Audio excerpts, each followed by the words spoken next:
진리는 두 가지가 확실해야 진리라고 말할 수 있습니다. 첫째는 유일성입니다. 이것도 옳고 저것도 옳고 이 종교도 맞고 저 종교도 맞고 하는 것은 진리가 아니에요. 진리는 유일해야 돼요. 세상의 과학의 이치도 이런 조건, 똑같은 조건 아래 똑같은 시험을 하면 똑같은 결과를 얻어야 돼요. 어쩔 때는 이렇고 저쩔 때는 저렇고, 그것은 검증되지 않는 과학의 이치도 맞지 않습니다. 진리는 유일한 거예요. 항상 그 자리에 있어야 되는 거예요. 두 번째는 영원성입니다. 2000년 전에 다르고 1000년 후에 다르고 다음 세대에 다른 것은 진리라고 하지 않습니다. 이 두 가지를 종합하면 진리는 절대적인 거예요. 세상 사람들은 다 종교는 기독교를 독선적이라고 말을 하는데 그럴 수밖에 없습니다. 기독교만이 진리라고 성경은 우리에게 말씀을 하고 있기 때문에 당연히 독선일 수밖에 없습니다. 그렇다고 해서 우리가 세상을 살면서 독선적으로 살아라는 말이 아니에요. 하나님에 대해서 야고보서 1장에서 이렇게 말씀하죠. 그는 변함이 없으셔요. 그리고 회전하는 그림자도 없으신다고 말씀합니다. 찬송가 135장에 보면 어저께나 오늘이나 어느 때든지 영원토록 변함없는 거룩한 말씀, 믿고 순종하는 이의 생명이 되며 한량없이 아름다운 기쁜 말일세. 후렴에 이렇게 되어 있죠. 어저께나 오늘이나 영원 무궁히 한결같은 주 예수께 찬양합니다. 다 같이 부릅니다. 세상 지나고 변할지라도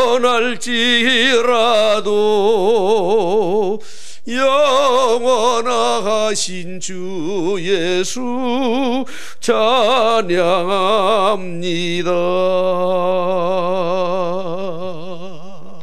할렐루야. 우리는 그런 예수 그리스도, 그런 복음을 믿고 있는 겁니다.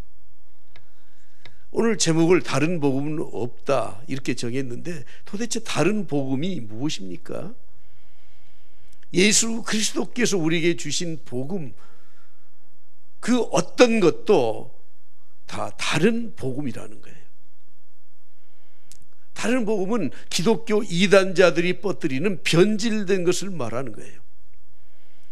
기독교 이단자들은 그리스도의 십자가의 부활의 복음 이외에 또 다른 구원의 길이 있다, 그것에다가 무엇을 더하거나 빼거나 그래서 가르치는 구원을 바로 다른 복음이라고 말을 한 겁니다. 이단자들은 복음을 변질시키는 자들입니다. 갈라디아서 1장에서 분명히 말씀하죠. 다른 복음은 없다. 다만 어떤 사람들이 너희를 교란하기 위해서 그리스도 복음을 변하게 만들었다는 거예요. 그러면서 바울사도는 그 다음에 계속 이렇게 말을 합니다. 우리나 혹은 하늘로부터 천사라도 우리가 너희에게 전한 복음 외에 다른 복음을 전하면 저주를 받을지어다, 이렇게 말씀을 하고 있습니다. 이단들은 기독교에 탈을 쓰고 성경을 가르친다고 하면서 다른 복음을 전해요. 그런데 세상 사람들은 그것을 분별할 수가 없죠. 그래서 그들도 기독교의 한 종파로 인정을 합니다.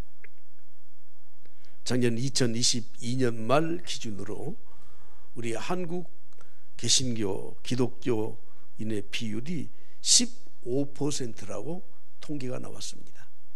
전에는 25%, 20% 그러더니 이젠 15%라는 거예요. 5천만 인구 가운데 약 750만에서 800만 명의 기독교인이 있습니다. 그런데 코로나를 거치면서 3년 동안 출석 교인이 줄었습니다. 분명히 기독교라고 종교 안에 쓰기는 쓰는데 교회를 나가지를 않아요. 그래서 가나안 성도, 안 나가 가나안 성도라고 하는 사람들이 3분의 1이나 된다는 거예요. 교회 출석자가 작년 말로 545만 명, 10.6%로 줄었습니다. 나머지 3분의 1은 교회에 나가지 않지만 나는 기독교인이다, 명목상 기독교인이라고 하는 겁니다. 그런데 더 충격적인 것은 545만 명 가운데 약 50만 명, 그러니까 교회에 나오는 성도들 가운데 통계에 잡혀 있는 10% 가까운 50만 명 정도가 이단에 속해 있다는 거예요. 참 우리나라처럼 이 이단의 사상이 이렇게 번져 있는 그런 나라도 없습니다. 종교연구소에서 발표한 이단의 수가, 국내에 있는 이단자들이 약 500여 단체가 됩니다. 외국에서 수입된 이단들이 있죠. 몰몬교, 여호와의 증인, 안식교와 같은 것이 바로 외국에서 들어온 거예요.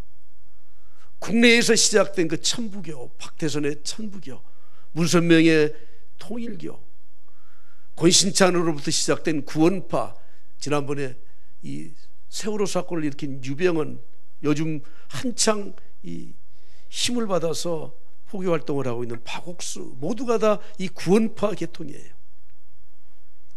이만희의 신천지, 정명석의 JMS, 안상홍 증인의 하나님의 교회 같은 것이 지금 우리 주위에 많이 퍼져 있습니다. 약 500여 단체가 이단자라는 거예요. 오늘 성경은 우리에게 말씀합니다. 다른 복음은 없다. 다른 복음은 없다. 할렐루야. 그런데 다른 복음을 전하는 자나 다른 복음을 따르는 이단의 추종자들은 저주를 받을지어다. 저주를 받는다는 거예요. 저주를 받는다는 말의 뜻이 무엇입니까? 하나님의 진노와 심판을 받아서 멸망을 받는다, 그런 뜻입니다. 이들이 가르치는 교리의 핵심은 세 가지예요. 첫째는 신구약 성경 66권 말씀 외에 다른 것을 가지고 가르칩니다. 우리는 성경이 몇 권이냐 그러면 66권이라고 말하지 않습니까? 저는 어렸을 때 성경 한 권이지. 그런데 성경은 합본으로 되어 있어요. 창세기, 출애굽기, 요한계시록까지 66권의 성경이 하나로 합본으로 되어 있어. 그래서 66권이라고 합니다. 그런데 여러분, 여기에 66이라고 하는 이 숫자가 중요한 게 아니에요. 그 의미가 중요한 거예요. 66권 성경 외에 또 다른 권위를 가진 어떤 성경, 그들이 쓰고 있는 경전이 있다면 그건 전부 다 이단이에요. 통일교는 원리 강론이라고 하는 게 있죠. 몰몬교는 몰몬경이 있죠. 여호와의 증인은 파수대, 그런 그 책들이 또 나오죠. 안식교는 각 시대의 전투라고 하는 그들의 책이 또 따로 있습니다. 더군다나 캐톨릭까지도 66권의 이 정경 외에 7권의 외경을 더해서 그들은 성경으로 가르치고 있습니다. 이단은 하나님의 말씀 외의 것을 더하거나 빼거나 하면서 가르치는 게 이단이에요. 두 번째는 예수 그리스도의 구원을 제한시켜요. 예수 그리스도의 구원의 사역을 부인해요. 꼭 예수만 믿어야 구원을 얻어? 우리가 선언도 행해야지. 예수 그리스도의 구원 사역을 더하거나 제한하거나 빼면 그것은 바로 이단이라고 하는 겁니다. 세 번째로는 첫 번째와 연관되어 있는데, 지금도 성경 외에 어떤 계시가 있다는 거예요.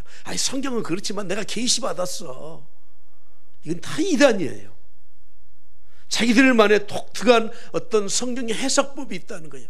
비유풀이라고 하는 자기들만의 독특한 해석법이 있다는 거예요. 이것은 하나님이 우리에게만 가르쳐 주신 것이라고 주장을 하고 있지 않습니까?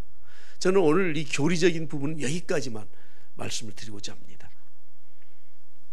이단 경계주의를 맞이해서, 그러면 이단이 가르치는 거짓 복음들, 이단의 사상들을 말씀드렸는데 참 복음은 무엇이냐 하는 겁니다. 복음은 예수 그리스도를 시작해서 사도들을 통해서 우리에게 전해진 복음, 그 말씀만이 복음입니다. 복음은 예수 그리스도 자신이십니다. 십자가의 복음만이 구원에 이르게 하는 능력을 갖는 겁니다. 그러므로 우리는 교회에 나올 때마다, 신앙 고백을 할 때마다 항상 예수 그리스도의 복음에 대한 확신 속에서 찬양하고 말씀을 듣고 기도하고 우리가 예배하는 것입니다.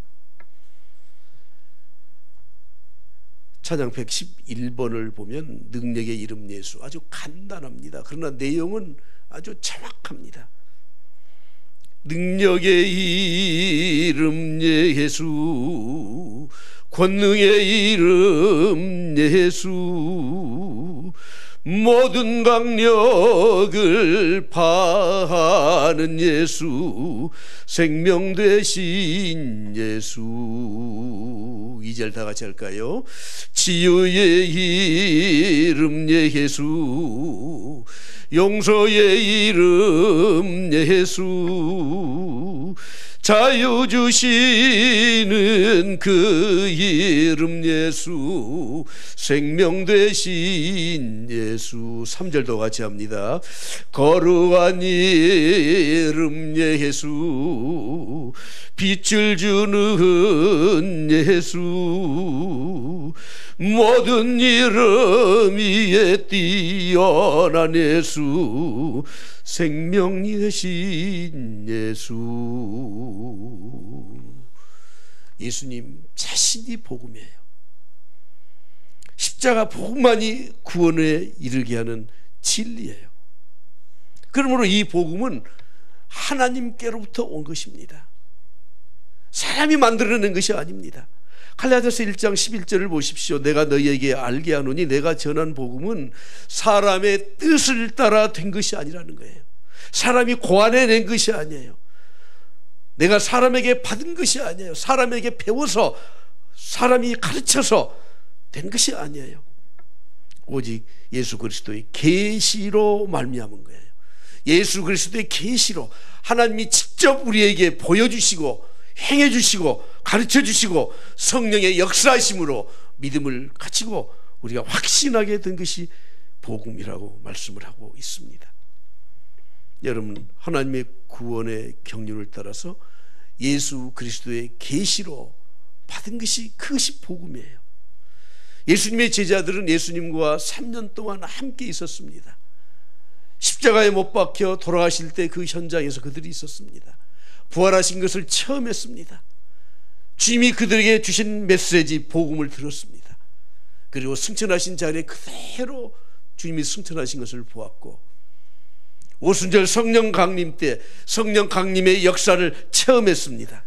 다시 말하면 그들은 예수 그리스도의 계시를 통해서 예수 그리스도를 직접 보고 깨달고 그들이 받아들이고 하나님의 은혜를 간직했던 거예요. 그래서 주님은 그들을 12사도로 삼으시고 교회의 조석으로 세워주셨던 것입니다. 사도 바울은 어떻습니까? 그는 예수님과 함께 있지는 않았어요. 부활의 장소에도 있지 않았어요. 그러나 다메섹 도상에서 빛과 함께 예수 그리스도가 강력하게 그에게 임재해서 계시하셔서 예수님이 들려주시고 말씀해 주시고 보여주셔서 나는 네가 핍박하는 예수다. 예수님이 직접 그에게 나타나셔서 말씀하시지 않습니까? 복음의 계시는 하나님께서 직접 우리에게 주신 것이에요. 그것이 우리에게 계속해서 성령의 역사하심으로 내 안에 내주하게 되고 우리가 믿게 되는 겁니다. 갈라디아서 2장 16절에 말씀하죠. 사람이 의롭게 되는 것은 율법의 행위로 말미암음이 아니다. 오직 예수 그리스도를 믿음으로 말미암는다. 할렐루야. 예수 그리스도를 믿음으로 말미암는 거예요. 그 믿음은 하나님의 계시를 통해서 성령의 역사하심으로 우리에게 주신 은혜입니다. 오늘 저는 본문을 갈라디아서 2장 20절로 선택을 했습니다. 우리가 이런 교리적인 내용들, 이런 내용들은 웬만큼 알아요. 그런데 우리의 삶에서 복음의 역사가 일어나는 삶을 살아야 되는데 그렇지 못하는 경우가 너무 많기 때문에 오늘 2단 경계주의를 맞이해서 2단을 경계하자 하는 메시지와 함께, 그러면 우리는 어떻게 복음을 받아들이고 살아야 될 것인가? 오늘 갈라디아서 2장 20절을 다시 한번 보겠습니다. 내가 그리스도와 함께 십자가에 못 박혔나니 그런즉 이제는 내가 사는 것이 아니요 오직 내 안에 그리스도께서 사신 것이라. 이제 내가 육체 가운데 사는 것은 나를 사랑하사 나를 위하여 자기 자신을 버리신 하나님의 아들을 믿는 믿음 안에서 사는 것이라. 아멘. 다시 말씀드리지만 이 말씀은 초월적 하나님의 능력으로, 성령의 역사하심으로 우리를 구원해 주시고 믿게 하시고 알게 하시고 깨닫게 하시고 그 안에서 살도록 하셨던 것을 우리에게 말씀하고 있습니다. 그리스도와 함께 십자가에 못 박혔나니, 주님이 2000여 년 전에 십자가에 못 박힌 이 사건을 내가 2000년 전에 함께 못 박혔다는 것으로 표현하고 있습니다. 이 말씀이 무슨 말씀입니까? 역사적으로 2000년의 거리가 있지만, 개입이 있지만, 그러나 여러분, 주님이 십자가에서 못 박혀 돌아가신 그 사건이 그때의 사건으로 끝나는 것이 아니라 현재 내가 예수 그리스도를 믿음으로 그 십자가에서 내가 같이 못 박힌 사건으로 받아들이는 거예요. 그러므로 믿음, 이 구원의 사건은 예수 그리스도의 십자가의 사건을 믿는 데서부터 출발한 것입니다. 그런데 여러분, 내가 그 믿음으로 구원받은 것으로 끝나는 것입니까? 그런즉 이제 내가 사는 것은 내가 사는 것이 아니에요. 내 안에 그리스도께서 사시는 것이라는 겁니다. 십자가의 은혜를 믿는 사람들은 내가 내 삶을 사는 게 아니에요. 예수 그리스도가 내 안에 계셔서 예수 그리스도의 삶을 사는 것이라는 겁니다. 그것을 구체적으로 이렇게 말씀합니다. 이제 지금 현재 내가 육체 가운데 아직도 육체의 생명을 가지고 사는 것은 나를 사랑하사 나를 위하여 자기 자신을 버리신 하나님의 아들을 믿는 믿음 안에서 살아요. 무슨 말입니까? 십자가의 은혜를 믿는 성도들, 구원받은 성도들은 인생의 목적이 내 자신이 아니에요. 예수 그리스도가 인생의 목적이에요. 내가 믿음을 가지고 산다고 하는 건 십자가에서 돌아가신 예수 그리스도를 믿는 것인데, 그 증거는 내가 하나님의 은혜를 간직하고 사는 것입니다. 그러므로 믿음을 가지고 사는 것은 내 육신을 가지고 살고 있지만 내가 예수 그리스도를 믿음으로 구원을 받았습니다. 과거형입니다. 그런데 그 믿음이 내 안에 있어서 현재도 그 믿음 가운데 사는 것이고, 그리고 장차 예수 그리스도가 이 땅에 오실 때 우리가 부활의 소망을 가지고 미래에도 예수 그리스도의 십자가의 은혜를 바라보면서 사는 것입니다. 다시 정리해서 말씀을 드리면, 믿음으로만 구원을 받는다는 뜻이지만 그것으로 끝나는 것이 아닙니다. 여전히 내가 육체의 생명을 가지고 있는데 지금 내가 사는 것은 그리스도께서 내 안에 사는 것이기 때문에 내가 사는 삶이 아니라 그리스도께서 사시는 삶을 살고 있다는 겁니다. 그러면 한번 생각해 보십시오. 내가 지난 일주일 동안 살았어요. 삶의 발자취를 한번 생각해 보십시오. 내 안에 그리스도가 계셔서 예수 그리스도가 내 삶을 사는데, 내가 일주일 동안 살았던 지난 삶이 정말 예수님이 사신 삶처럼 살았습니까? 아직도 여전히 우리는 내 생각, 내 고집, 내 사상, 내 이익, 내 탐욕, 그것으로 살고 있지 않습니까? 그렇다면 내가 구원받은 하나님의 사람으로서 내 안에 그리스도를 모시고 사는 삶이 아직 되지 못했다고 하는 거예요. 내 속에 영적 변화를 받아서 정말 하나님이 원하시는 삶을 살아야 되는데 그렇게 살지 못하고 있다고 하는 겁니다. 로마서 14장에서는 이렇게 말씀하죠. 다 같이 보겠습니다. 다 같이 한 목소리로 봉독합니다. 시작. 믿음을 따라 하지 아니하는 것은 다 죄인이라. 믿음을 따라 하지 아니하는 것은 다 죄라는 거예요. 믿음으로 구원받아요. 내 안에 예수 그리스도가 계셔서 하나님의 영인 성령님을 모시고 살아요. 그러면서 우리는 그 구원받은 믿음의 본질적인 그 예수 그리스도의 심장을 가지고 살아가야 된다고 하는 거예요. 믿음으로 하지 아니한 모든 것은 죄입니다. 예수 그리스도께서 주장하시지 않는 삶을 사는 것은 전부 다 죄입니다. 그러므로 복음은 내 자신을 십자가에 이미 못 박아버렸어요. 이제 내 삶이 아니에요. 내 자아를 예수 그리스도에게로 완전히 옮겨드렸습니다. 빌 브라이트 박사가 그 그림으로 설명하는 그리스도인의 삶의 모습에 대해서 세 가지를 말하잖아요. 비그리스도인들은 예수 그리스도를 영접하지 않아요. 그래서 내 삶에 예수 그리스도는 밖에 계셔요. 그러나 예수를 믿으면 예수님이 내 안에 계셔요. 내 안에. 근데 의자가 있잖아요. 의자 위에 아직도 예수 그리스도로 완전하게 모시고 살지 못하면 그 의자에 앉아있는 주인이 누구예요? 내 자신이에요. 예수님은 의자 밑에 계셔요. 믿음으로 고백을 했기 때문에 구원은 받은 것 같은데 예수님을 종 부리듯이 해. 그러나 완전히 성숙된 예수 그리스도의 인격으로 주인으로 삼고 사는 사람들은 예수 그리스도를 의자 위에 올려놓고 내 인생의 주인으로 섬기고 나는 그 의자 밑에 무릎을 꿇고 주님이 원하시는 삶을 살아간다고 하는 겁니다. 여러분, 우리는 예수 그리스도를 믿어 하나님의 자녀가 되었지만 내 정과 욕을 완전히 십자가에 못 박은 삶을 살아야 되는데 아직도 내가 내 인생의 주인으로 살아요. 그래서 내 안에 두 가지의 법이 싸우지 않습니까?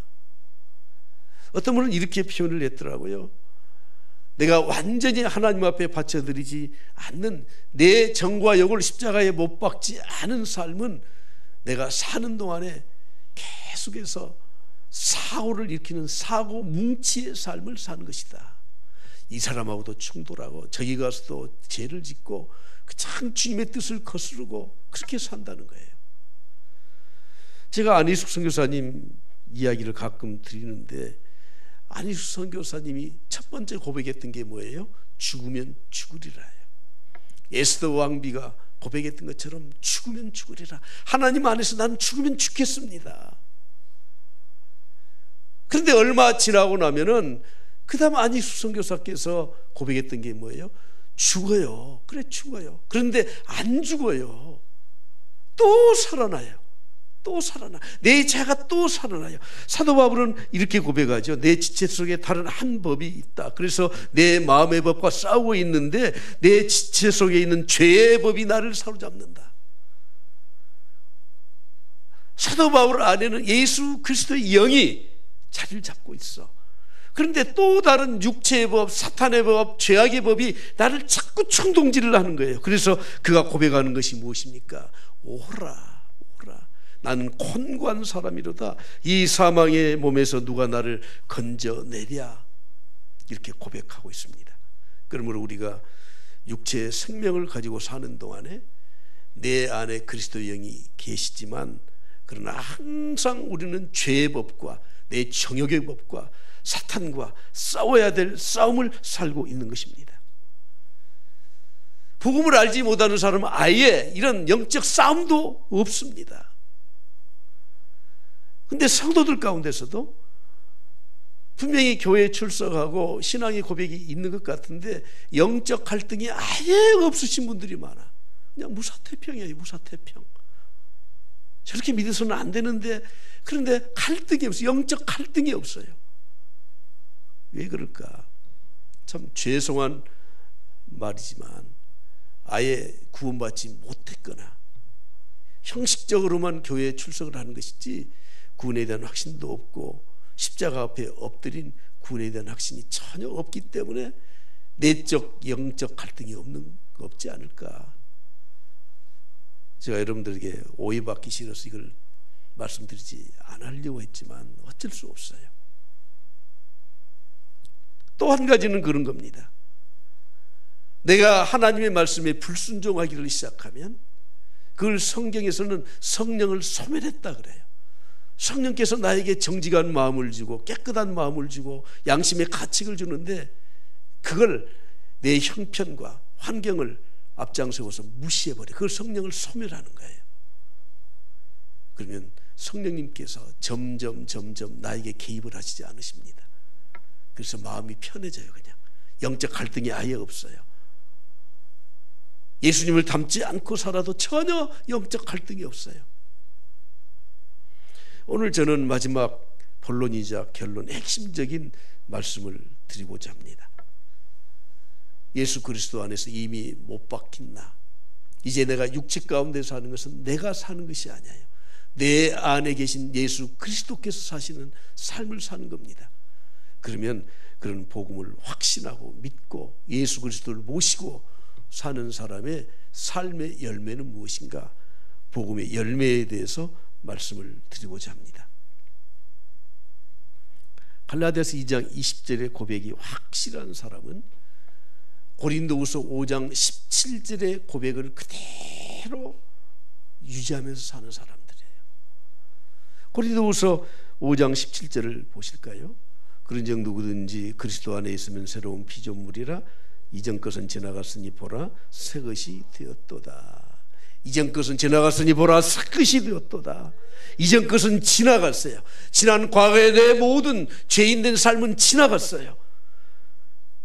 한 번 고백으로 예수 그리스도의 이 복음을 믿고 구원받는 것은 사실이지만, 그러나 내가 육체 가운데 사는 동안에 계속해서 나는 십자가에 못 박는 삶을 살아야 되는데, 그런 매 순간마다 십자가의 은혜를 간직하고 사는 사람들의 특징이 무엇이냐면 새로운 피조물로 살아가는 겁니다. 내 안에 두 가지 법이 있습니다. 항상 육신의 법이 나를 괴롭혀요. 그러나 우리의 신분은 하나님의 자녀인데 그 다음에 우리의 삶의 변화와 그 원동력이 어디에서 오느냐? 바로 예수 그리스도 안에서, 복음 안에서 오는 겁니다. 오늘 아침에 제 노트북 컴퓨터가 갑자기 그냥 막 에러를 일으켜요. 저도 요즘은 이제 컴퓨터 없이는 아무 작업을 못 해버리는데, 와, 참 힘들더라고. 근데 누가 그러더라고요. 그럴 때는요, 껐다 켜세요. 근데 끄려고, 이 전원을 끄려고 해도 그것도 막 움직여서 안 돼. 어떻게 했더니 껐다 켰더니 정상으로 좀 돌아오는 것 같아. 막 엉켜져가지고, 그래 그 정리하느라고 한참 걸렸습니다. 여러분, 우리가 예수 그리스도를 믿고 내 안에 새로운 피조물이 되었다고 하는 건, 다시 말해서 재부팅을 하는 거예요. 예수 안에서 재부팅을 하는 거예요. 재부팅. 조금 개조된 인간이 아니에요. 좀 보기 싫은데 좀 고쳐서 인테리어를 조금 예쁘게 만드는 그런 인간이, 그런 삶이 아니에요. 완전히 새로운 피조물. 내 육체, 내 성격, 내 것은 아직 남아있지만 내 안에 영적인 새로움은 완전히 재부팅된 예수 그리스도로, 성령의 사람으로 재부팅된 삶이라고 하는 것입니다. 그런 삶이 되면 내 자아는 점점 없어져요. 내 안에서 예수 그리스도가 내 삶을 주도해 가요. 과거에 내가 주인 노릇했던 거 예수님께 맡겨드린 게 좀 어색하죠. 맨 처음에는 어색해. 내가 간섭을 하고 싶어. 그런데 그게 훈련되면은 예수님이 인도하는 것이 훨씬 더 좋아요.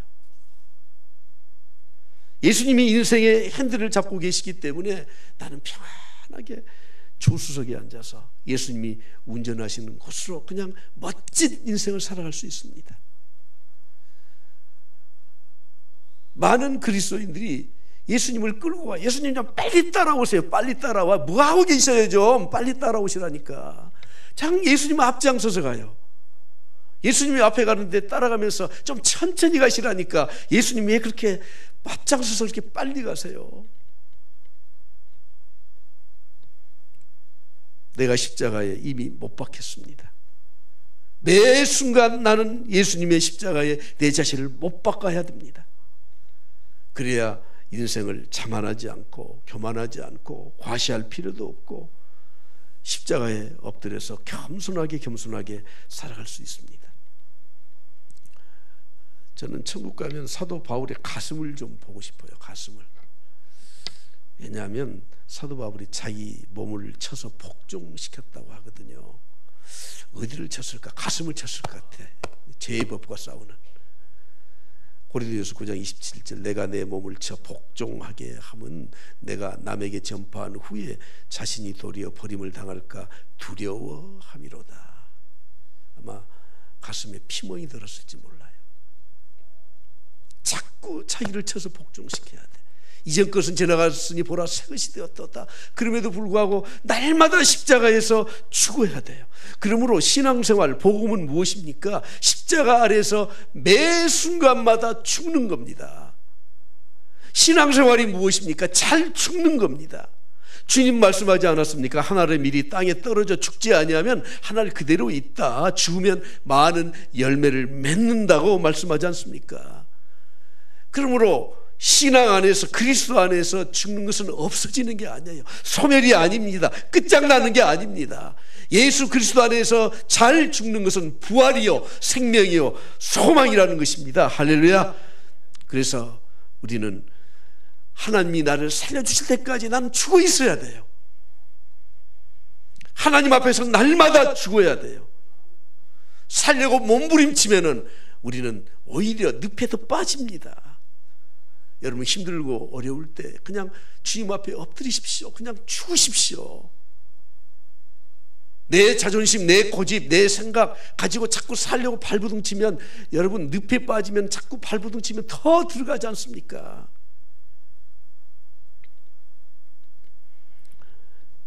교회 생활에 자아가 죽지 않은 지도자들, 자기를 죽이지 못하는 중직자들, 그런 성도들이 많은 교회는 상처투성이에요. 자아를 죽이지 않고 하나님의 일을 하게 되면 본인이 먼저 상처를 받아요. 그리고 그것이 다른 사람에게 상처로 돌아가요. 내 자아를 죽이지 못하고 날마다 십자가 아래에서 나를 십자가에 못 박혀 죽이지 아니하고 봉사를 하고 섬기면은 하고 나서 상처를 받아요. 그래서 목회자들이 가장 상처가 많다고 합니다. 왜 그렇게 장로님들이 섭섭한지, 성도들이 왜 내 마음을 그렇게 안 알아주는지, 내가 왜 이런 고생을 하는지. 그러나 여러분, 자기 자신을 죽이고 목회를 하면 문제가 안 돼요. 문제가 안 돼. 교회 중직자들이 상처를 많이 받아요. 상처를 많이 줘요. 왜냐하면 내가 십자가 아래에서 죽어본 경험이 없기 때문에, 나를 매 순간마다 죽이지 않기 때문에. 차라리 일을 하지 않는 사람은 상처를 주지도 않고 받지도 않아요. 그러나 선한 일을 많이 하는 사람, 봉사를 많이 하는 사람, 자아를 덜 죽인 채 선한 일을 하면은 상처만 남고 상처만 주는 겁니다. 복음을 알지 못하고, 특별히 오늘 본문의 갈라디아서 2장 20절을 경험하지 못하고 교회 생활을 하면 그것은 종교 생활에 불과합니다. 그것은 봉사하는 것에 불과합니다. 단체 활동을 하는 것에 불과합니다. 그런 성도들로 꽉 차 있는 교회는 항상 다툼과 시끄러움뿐만 있을 뿐이에요. 내 마음에 안 드는 사람이 왜 그렇게 많은지 모릅니다. 그러나 십자가 아래에서 자신을 못 박히고 죽어 있는 사람들은 상처에 치유를 받고 내 삶의 우울증의 최고의 특효약이 바로 십자가에서 죽는 예수 그리스도의 십자가의 은혜입니다. 할렐루야. 사람들이 모두가 다 행복을 추구하고 사는데 예수 믿는데도 행복하지 않대요. 왜 그럽니까? 내가 십자가에 못 박히지 않았기 때문에 그런 거예요. 최고의 행복의 묘약은 십자가에 내가 죽는 것이라는 겁니다. 할렐루야.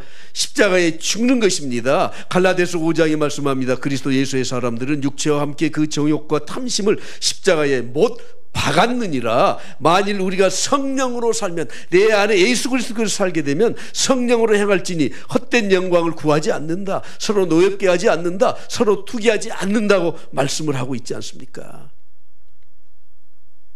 오늘 우리 모두는 십자가의 은혜를 힘입은 사람들이에요. 믿는 사람들이에요. 그러나 우리가 십자가에 못 박힘을 매 순간마다, 매일마다 해야 됩니다. 그럴 때 예수 그리스도가 내 안에 살아계시고 그리고 새로운 피조물로서 살아갈 수 있을 줄 믿습니다. 김익두 목사님은 1874년에 출생을 하셔서 1950년 6.25 때 공산당에 의해서 순교를 당하신 분이십니다. 황해도 안악 호랑이라고 별명이 붙어있는 주먹왕 깡패였습니다. 그러다가 예수 그리스도를 영접하고 평양신학교에 가서 목사가 되었습니다. 그의 성격이 그냥 한 곳에서 목회하는 성격이 아니에요. 전국을 다니면서 부흥 집회를 했어요. 776번의 부흥 집회를 하고 그가 설교했던 것이 28,000번 정도 설교를 했다고 하죠. 어느 날 부흥의 초청을 받아서 가는데 과거에 뭐 교통 편리가 거의 없었기 때문에 걸어서 많이 갔는데 여름에 산을 넘어서 교회를 찾아가다 보니까 너무 더워요. 그래서 산 중턱에 꼭대기에 앉아서 웃옷을 벗고 더위를 식히고 있었는데 어떤 사람이 술을 거나하게 마시고 와서 시비를 거는 겁니다. 너는 왜 내가 오기 전에 여기 앉아서 네가 이게 먼저 이가 있는 거야? 그러면서 막 두들겨 패는 거예요. 그냥 발길로 차요. 장작 패듯이 두들겨 패요. 한참 맞고 있던 김익두 목사님이 말을 했어요. 형씨 다 때렸어? 이 별놈 다 봤네? 나 김익두라는 사람이 아니 형님 내가 잘못했습니다. 김익두 목사님이 했던 유명한 말이 있지 않습니까? 은혜는 예수는 내가 믿고 은혜는 네가 받았다. 여러분 예수 그리스도 안에 십자가에 못 박힌 사람들은 내 육신의 정욕과 내 삶의 모든 것들을 다 주님 앞에 맡기고 사는 사람들이에요. 그래서 이전 것은 지나갔으니 보라 새 것이 되었다. 완전히 새롭게 된 삶을 살아가는 사람들입니다. 우리 주위에 우리가 소망하고 바라볼 것도 없는 세상 같습니다. 여러분 진심으로 우리 교회가 복음의 은혜가 넘치는 교회 되길 바랍니다. 할렐루야. 날마다 십자가 앞에 못 박히고 그리스도가 내 주인이 되셔서 하나님의 교회 자체가 우리의 천국의 삶을 살아가는 우리 광주 첨단교회가 되길 간절히 축복합니다.